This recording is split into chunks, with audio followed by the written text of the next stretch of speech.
یہ سوچتے ہوئے دائی حلیمہ پہنچی تو حلیمہ نے دیکھا آپ کا جسم کا رنگ بدل گیا تھا، لیکن تھوڑی دیر بعد ہوش آ گیا۔ یہ دیکھ کے حلیمہ کی جان میں جان آئی اور کہنے لگیں اب اس کو اور نہیں رکھوں گی اپنے پاس۔ پھر دائی حلیمہ مکہ آئیں اور نبی صلی اللہ علیہ وسلم کو حضرت آمنہ کے حوالے کر دیا۔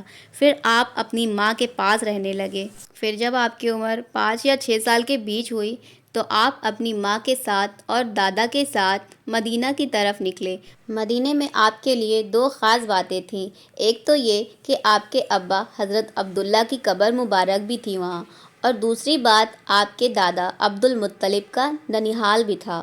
اس زمانے میں سفر 1 یا 1.5 مہینے کا ہوا کرتا تھا، اس لیے یہ سفر بھی مہینے کا تھا۔ 1 مہینے کے بعد جب واپس مکہ کی طرف آ رہے تھے تو آپ کے ساتھ جو حادثہ پیش آیا تو یہ دیکھ کے آپ کے دادا رونے لگے۔ نبی صلی اللہ علیہ وسلم کو بچپن میں ہی دوسرا بڑا جھٹکا لگا۔ اللہ نے آپ کو ایک اور آزمائش میں ڈال دیا۔ ہوا یہ کہ جب آپ واپس مکہ آ رہے تھے تو راستے میں آپ کی امی کی طبیعت بگڑ گئی اور وہ بری طرح سے بیمار ہو گئی اور ان کا انتقال ہو گیا۔ مکہ اور مدینہ کے بیچ ایک جگہ ہے، وہیں پہ حضرت آمنہ کو دفن کیا گیا اور آپ 6 سال کی عمر میں یتیم ہو گئے۔ آپ کی یہ حالت کو دیکھ کے آپ کے دادا کافی پریشان ہوئے اور وہ رونے لگے۔ ایک تو یہ کہ آپ کے پیدا ہونے کے کچھ دن پہلے آپ کے والد کا انتقال ہو گیا تھا، اور دوسرا جھٹکا یہ لگا کہ آپ کی عمر 6 سال کی بھی نہیں ہوئی تھی۔ یہ دیکھ کے آپ کے دادا کو بہت تکلیف ہوئی۔ اس کے بعد آپ کے دادا نے آپ کو گود میں اٹھایا اور مکہ کی طرف چل دیے، اور آپ کے گھر کے اندر غم کا ماحول تھا۔ ابو طالب جو آپ کے چچا تھے وہ آپ کو اس حالت میں دیکھ کے رونے لگے۔ پھر دن بیتتے گئے، پھر آپ کی عمر 8 سال کی ہو گئی۔ پھر اچانک آپ کے دادا عبد المطلب کا بھی انتقال ہو گیا۔ مرتے ٹائم نبی صلی اللہ علیہ وسلم کی دیکھ بھال کی ذمہ داری ابو طالب کو دے دیا گیا۔ وہ آپ کے سگے چچا تھے۔ اس کے بعد ابو طالب نے آپ کو سہارا دیا۔ دن گزرتے چلے گئے، ابو طالب جہاں بھی جاتے آپ کو لے کے جاتے، کیونکہ اس زمانے میں سفر کافی لمبا ہوا کرتا تھا۔ ایک بار ابو طالب اپنے قافلے کے ساتھ جا رہے تھے، ساتھ میں نبی صلی اللہ علیہ وسلم کو بھی لے لیا تھا اور آپ کو ایک اونٹنی پہ سوار کر دیا تھا۔ ابو طالب کا یہ قافلہ ملک شام کے بارڈر پر پہنچا تو کافی رات ہو گئی تھی، اس لیے وہیں رک گئے تاکہ وہیں رات گزار سکیں۔ اس زمانے میں راہب ہوا کرتے تھے جو ایک جگہ سے دوسری جگہ پیدل جایا کرتے تھے۔ اس زمانے میں ایک عیسائی راہب تھا جو لوگوں کی رہنمائی کرتا تھا۔ وہ کبھی اپنے گھر سے باہر نہیں نکلتا تھا۔ جب اس کو معلوم ہوا کہ کسی نے پڑاؤ ڈالا ہے تو وہ دوڑتا ہوا اس کے پاس آیا اور نبی صلی اللہ علیہ وسلم کو لے لیا اور ابو طالب سے کہنے لگا یہ بچہ ساری دنیا کا سردار بن کے آیا ہے۔ اس کی یہ بات سن کے ابو طالب حیران ہو گئے اور پوچھا تمہیں کیسے پتا؟ تو کہنے لگا جب تم اس گھاٹی سے اس گھاٹی تک آ چکے تھے تو اس گھاٹی میں ایسا کوئی پیڑ یا پتھر نہیں تھا جو اس بچے کو دیکھ کر نہ جھکا ہو، اور پتھر پیڑ اسی کے آگے جھکتا ہے جس کو اللہ اپنا پیغمبر بنا کے بھیجتے ہیں۔ اس کے بعد وہ کہنے لگا تم اس بچے کو ملک کے ساتھ ساتھ لے کے نہیں جانا، کیونکہ آگے اس کو یہودیوں سے خطرہ ہے، کہیں وہ اس کو قتل نہ کر دیں، اور میں اس بچے کو اچھی طرح پہچانتا ہوں کیونکہ تورات انجیل میں اس کا اچھی طرح ذکر آیا ہے۔ ابو طالب کو اس راہب کی بات پر یقین ہو گیا۔ پھر ابو طالب نے کسی شخص کے ذریعے نبی صلی اللہ علیہ وسلم کو واپس مکہ میں پہنچا دیا، کیونکہ ابو طالب کو معلوم ہو گیا تھا کہ یہ معمولی بچہ نہیں ہے، یہ بچہ خاص مرتبے والا ہے۔ اس کے بعد جب آپ جوان ہو گئے تو آپ صلی اللہ علیہ وسلم کی سچائی اور ایمانداری کو دیکھ کے ایک بار حضرت خدیجہ رضی اللہ عنہا نے آپ کو اپنا مال دے کر شام کی طرف تجارت کے لیے بھیجا اور ساتھ میں اپنے ایک غلام کو بھی لگا دیا۔ اللہ کے کرم سے تجارت میں کافی زیادہ فائدہ ہوا۔ حضرت خدیجہ کے غلام نے بھی آپ کی ایمانداری اور اچھے اخلاق کی کافی زیادہ تعریف کی۔ یہ دیکھ کر حضرت خدیجہ آپ کی طرف مائل ہوئیں۔ اس کے بعد آپ نے خود ہی نبی صلی اللہ علیہ وسلم کو نکاح کرنے کا پیغام بھیجا۔ آپ جان لیں کہ حضرت خدیجہ عرب میں ایک کامیاب بزنس وومن تھی اور اپنی کمائی کو غریب اناتھ ودواؤں میں دیا کرتی تھی۔ انہوں نے کافی غریب لڑکیوں کا شادی کا خرچہ بھی اٹھایا تھا۔ یعنی کہ حضرت ختیجہ غریب لوگوں کی مدد کیا کرتی تھیں۔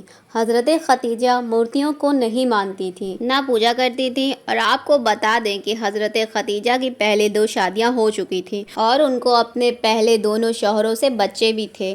انہوں نے اپنا پہلا نکاح ابو حالہ سے کیا تھا، جن سے ان کو 2 بیٹی تھیں، مگر اس کے بعد ان کے پہلے شوہر کی وفات ہو گئی اور اس کے بعد انہوں نے دوسری شادی عتیق ابن زید کے ساتھ کی تھی، جن سے ان کو ایک بیٹی ہوئی تھی، لیکن یہ بھی تھوڑے دن بعد دنیا سے چلے گئے۔ اس کے بعد عرب کے بڑے بڑے تاجداروں نے، سرداروں نے شادی کا پیشکش کی، لیکن حضرت خدیجہ راضی نہیں ہوئیں۔ اس کے بعد نبی صلی اللہ علیہ وسلم کی ایمانداری کو دیکھ کر آپ نے خود ہی نکاح کا پیغام بھیجا۔ یہ سن کے نبی صلی اللہ علیہ وسلم نے یہ کہہ کے انکار کر دیا کہ وہ اس کے بارے میں اپنے چچا ابو طالب سے بات کریں گے، اس کے بعد ہی اس کے بارے میں بتائیں گے۔ پھر نبی صلی اللہ علیہ وسلم نے اپنے چچا سے بات کی تو یہ سن کے آپ کے چچا خوش ہو گئے اور راضی ہو گئے۔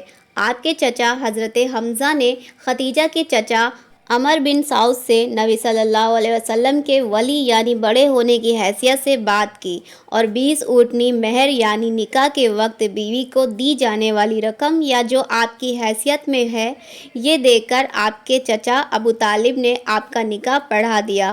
اس میں اللہ کی حمد و ثنا کی گئی، اس کے بعد قبول نامہ ہوا اور مہر بیان کیا گیا۔ مہر میں 20 اونٹنی لکھی گئی اور اس ٹائم نبی صلی اللہ علیہ وسلم کی عمر 25 سال تھی اور حضرت ختیجہ کی عمر 40 سال تھی۔ حضرت ختیجہ آپ کی پہلی بیوی تھی۔ حضرت ختیجہ کے جیتے جی آپ نے کسی اور عورت سے شادی نہیں کی، آپ کی تمام اولادیں انہی سے ہوئیں۔ نبی صلی اللہ علیہ وسلم اور حضرت ختیجہ کی اولادوں کا نام یہ ہے: پہلے قاسم، پھر زینب، پھر رقیہ، پھر فاطمہ، پھر عبداللہ۔ آپ کے تمام لڑکے بچپن میں ہی انتقال کر گئے تھے۔ جب آپ صلی اللہ علیہ وسلم پر پہلی آیت نازل ہوئی تھی تو نبی صلی اللہ علیہ وسلم نے سب سے پہلے آپ کو بتایا۔ اسلام قبول کرنے والی میں حضرت ختیجہ پہلی خاتون ہیں۔ نبی صلی اللہ علیہ وسلم حضرت ختیجہ سے بہت محبت کرتے تھے۔